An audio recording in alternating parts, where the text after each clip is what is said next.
नमस्कार।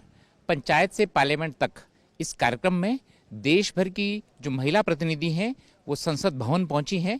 उनके लिए कार्यक्रम का आयोजन है और उस कार्यक्रम में देवरिया के सांसद शशांक मणि जी ने उन्होंने भी अपना उद्बोधन दिया और महिलाओं से आह्वान किया कि जो केंद्र की जो योजना है उनको धरातल पर पहुंचाएं और जो कानून में और उनके जो अधिकार हैं उनके बारे में भी जानें।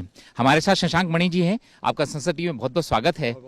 आपने अभी उद्बोधन दिया महिलाओं के बीच में और संविधान की बात करी, उनके अधिकारों की बात करी। कैसा आयोजन आपको लगता है कि एक पंचायत स्तर की महिला देश की सबसे बड़ी पंचायत में पहुंचती है और आप जैसे सांसद और अनुभवी जो कार्यकर्ता है समाज जीवन में जिन्होंने काम किया है उनको सुनने का मौका मिलता है। क्या कहना चाहते हैं आप देश की महिलाओं से?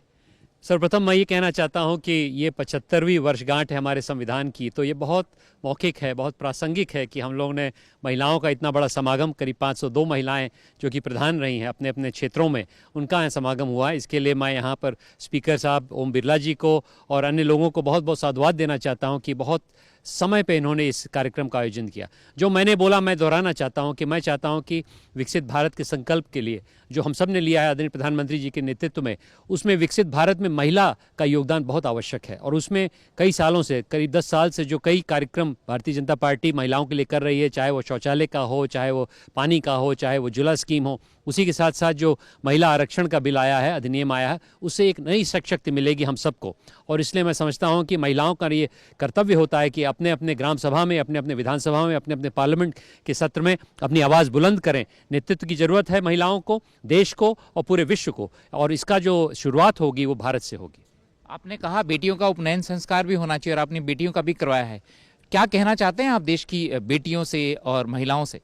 मैं ये कहना चाहता हूँ उस कार्यक्रम के माध्यम से जो 10 साल पहले मैंने अपनी दोनों बेटियों के लिए करवाया था कि कोई भी बेटी जब बड़ी होती है उसको ऐसा नहीं लगना चाहिए कि वो पुरुषों से कम है, क्योंकि मानसिक रूप से जो वृद्धि होती है वो बचपन से ही होती है। जब बचपन से मानसिक रूप से महिलाएं बोलेंगी कि मैं किसी से कम नहीं हूँ, तभी जाके देश का उद्धार होगा। ये बात सही है कि आगे चल के भी हम लोग को महिलाओं को उद्धार करना चाहिए, लेकिन मेरा मानना था कि अपने गाँव में बड़े पैमाने पर मैंने दोनों बेटियों को अपना संस्कार करवाया। इससे बहुत बड़ा संदेश गया है और मैं देश को भी ये संदेश देना चाहता हूँ कि जहाँ भी हो सांस्कृतिक रूप से आप लोग कभी बेटियों को अपने बेटों से पीछे मत छोड़िए।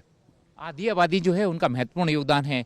आपने बताया कि आपके संसदीय क्षेत्र में कैसी पहल, कैसे महिलाएं आगे आ रही हैं भारत में। आपने आपके अपने संसदीय क्षेत्र की बात हो चाहे दूसरे क्षेत्रों की बात हो, आप कैसे देखते हैं आधी आबादी की भूमिका को वर्तमान में जो वो कर रही हैं? देखिए, सर्वप्रथम मैं कहना चाहता हूं कि हमारे जो क्षेत्र देवरिया संसदीय क्षेत्र में जो महिलाएं हैं उनके लिए मैंने कुछ कार्यक्रम किए हैं। इंटरनेट साथी का कार्यक्रम था जिसमें 17 लाख महिलाओं को इंटरनेट से करीब 7 साल पहले मैंने जोड़ा। अभी टेक शक्ति का एक बहुत बड़ा कार्यक्रम जिसका उल्लेख मैंने अभी किया है।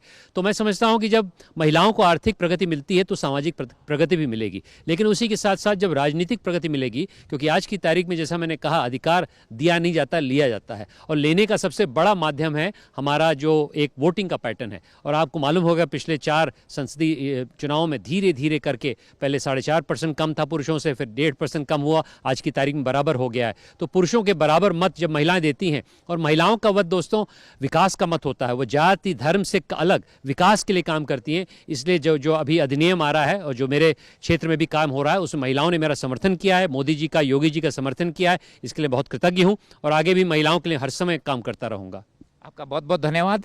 तो देवरिया के सांसद जो हैं शशांक मणि त्रिपाठी जी, उनका कहना है कि आधी आबादी जब सशक्त होगी और वो सशक्त हो रही हैं, जब वो अपनी भूमिकाएं निभाएंगी तभी विकसित भारत में भी उनका योगदान रहने वाला है आधी आबादी का।